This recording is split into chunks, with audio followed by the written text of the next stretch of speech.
This story is about revenge, justice, and a little bit of chaos served cold, just like the soup.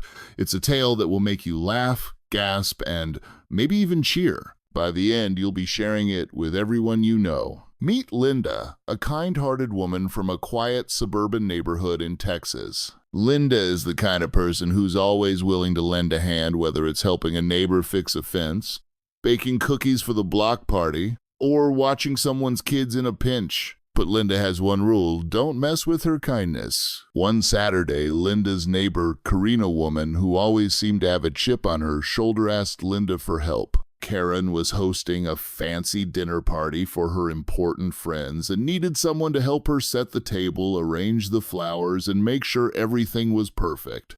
Linda, being the good neighbor she is, agreed without hesitation.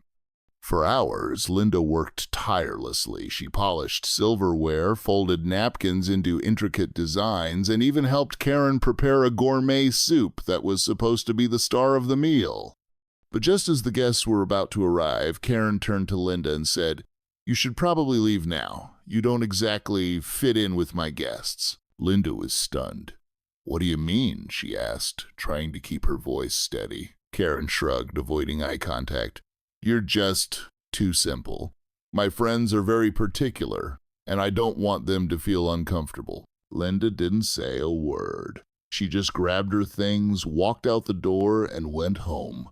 But as she sat in her kitchen, sipping tea and fuming, an idea began to form. The next morning, Linda woke up early and made a big pot of soup, the same recipe she'd helped Karen prepare the day before. She carried the pot over to Karen's house and left it on the porch to cool. Then she went back home and waited.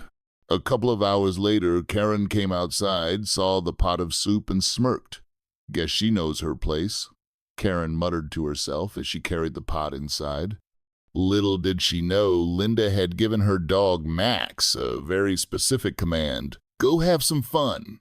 Max, a lovable but mischievous golden retriever, leaped over the fence and made a beeline for Karen's yard. By the time Karen realized what was happening, Max had already done his business right in the middle of her pristine lawn. And as for the soup, let's just say Max had a feast. Karen was furious. She stormed over to Linda's house, demanding an explanation. Linda simply smiled and said, "Oh, I'm so sorry. Max must have gotten out. You know how dogs are, they just can't resist a good meal." But the story doesn't end there. A few days later, Karen's wealthy brother, Richard, came to visit. Richard was a successful businessman who had made his fortune in real estate, and he was known for his no-nonsense attitude. When he heard what had happened, he was appalled not at Linda, but at his sister. "Karen," he said, "you've always been too concerned with appearances. Linda was kind enough to help you, and you treated her like dirt. You owe her an apology." Karen, humbled by her brother's words, reluctantly went over to Linda's house and apologized. Linda, ever the bigger person, accepted the apology, but not before giving Karen a piece of her mind. "Kindness isn't about being fancy or important," Linda said. "It's about treating people with respect. Remember that."